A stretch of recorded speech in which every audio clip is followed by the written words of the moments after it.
ہم انسان ہیں, کہیں نہ کہیں غلطی کوتاہی بھی ہو جاتی ہے, کچھ کہیں لغزش ہوتی ہے, جانے انجانے میں معاملات ہو جاتے ہیں. تو کیا ذکر کے ذریعے انسان ماضی کے پچھتاووں سے نکل آئے گا, جو کوتاہیاں رہ گئی ہیں ان کی ریکنسلیشن ہو جائے گی, یا پھر یہ کہ مستقبل کا ایک خوف بھی ہوتا ہے کہ پتہ نہیں فیوچر میرے ساتھ کیا ہوگا, میرا بزنس کیسے چلے گا, بچوں کا, بہت ساری چیزیں ہوتی ہیں زندگی میں. اس کے لیے کوئی خاص قرآنی آیات ہیں جو بندہ پڑھے, خاص طور پہ ذکر ان کا جاری رکھے؟ جی, قرآن مجید جیسا کہ میں نے عرض کیا تھا کہ خود ایک ذکر ہے, جی یعنی یہ یاد ہے. جی, تو ہم نے اسی کو پس پش ڈال دیا جس کا نام ہی یاد تھا. یاد تھا, جس کا نام ہی یاد ہے وہی پس پشت ہے, ہے. جس سے ہمیں یادوں کے یہ سارے ضابطے دیے, جس سے ساری یہ توفیق اور صلاحیتیں دیں یاد محفوظ کرنے کا, اسی میں وہ نہیں ہے جس نے یہ صلاحیتیں دی تھی. جی تو ذکر جو ہے نا, قرآن مجید کو جب اللہ نے ذکر قرار دیا ہے تو اس کی ایک ایک آیت ہمیں سکون اور راحت دیتی ہے. آپ دیکھیے یہ آیت, اس میں کتنا بڑا ہے معنی ہے کہ قُلْ لَن يُصِيبَنَا إِلَّا مَا كَتَبَ اللَّهُ لَنَا هُوَ مَوْلَانَا. آپ نے جو سوال کیا کہ اے پیغمبر ان سے کہہ دیں کہ ہمیں کچھ نہیں پہنچ سکتا مگر وہی جو اللہ تعالیٰ نے لکھا ہے, اور وہ ہمارا کارساز بھی ہے, ہمارا دوست بھی ہے.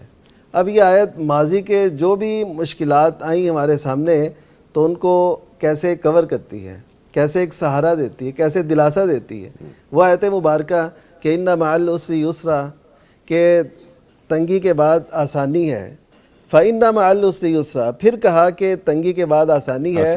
اگر اس کو گرامر کی روح سے دیکھیں نا تو یہاں پہ جو یسر ہے, یسر وہ 2 دفعہ ہے, لفظاً تو دونوں 2 مرتبہ ہے نا, لیکن اگر گرامر کی روح سے دیکھیں تو عسر 1 ہے اور یسر یعنی آسانیاں 2 ہیں, یعنی تنگی 1 ہے, آسانیاں 2 ہیں.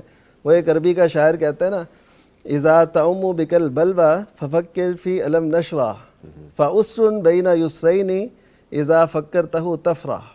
کیا مطلب کہ جب تمہیں کوئی مشکل پیش آئے نا تو تم دیکھو کہ 2 آسانیوں کے درمیان ایک تنگی ہوگی. جب تم سورہ علم نشرہ پہ غور کرو گے نا تمہیں پتہ چل جائے گا, تم خوش ہو جاؤ گے. یعنی اللہ تعالیٰ اگر ایک مشکل دیتا ہے تو ساتھ 2 آسانیاں بھی دیتے ہیں. تو یہ اس کا مطلب یہ ہوا کہ اللہ تعالیٰ ہم پہ کرم فرمانے والا ہے. ہم پہ اگر مشکل کوئی ڈالتا ہے تو اس میں بھی ہمارے لیے صلے رکھ دیتا ہے.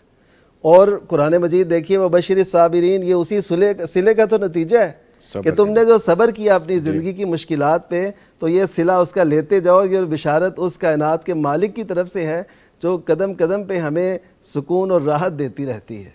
اچھا, اس کے بعد پھر دیکھیے آیات مبارکہ, هو الذی انزل السکینۃ فی قلوب المؤمنین, وہی ذات ہے جس نے سکینت اتاری مومنوں کے دلوں میں. کیا یہ اسی وقت تھی؟ نہیں, آج بھی ہے. یقین کیجئے آپ, اللہ تعالیٰ کی طرف جب ہم چلتے ہیں, ہمارا سفر ہوتا ہے, جیسا کہ حدیث مبارکہ حدیث قدسی ہے کہ اللہ تعالیٰ فرماتے ہیں کہ ان ذکرنی فی نفسہ ذکرتہ فی نفسی, اگر یہ مجھے اپنے آپ میں یاد کرتا ہے تو میں بھی اسے اپنے آپ میں یاد کرتا ہوں.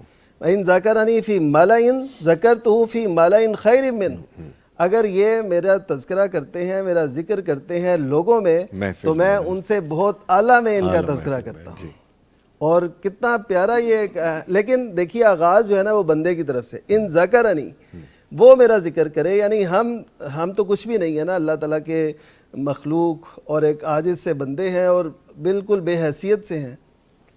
تو ہم اگر اللہ تعالیٰ کی طرف متوجہ نہیں ہوں گے تو کیسے ہم سمجھیں گے کہ اللہ تعالیٰ ہماری طرف متوجہ؟ تو پہلے ہماری طرف سے یہ آغاز ہونا چاہیے, اور رمضان المبارک اس کا بہترین ذریعہ ہے اپنے آپ کو اس طرف لگانا اور اس طرف چل کے جانا کہ ہمارے زبان پر اللہ تعالیٰ کی یاد ہو. وہ زبانیں سعادت مند ہیں جن سے اللہ تعالیٰ کا ذکر جاری ہوتا ہے. اللہ ایسی سعادت مند زبانیں ہمیں نصیب کرے کہ ہم ذکر جاری رکھیں.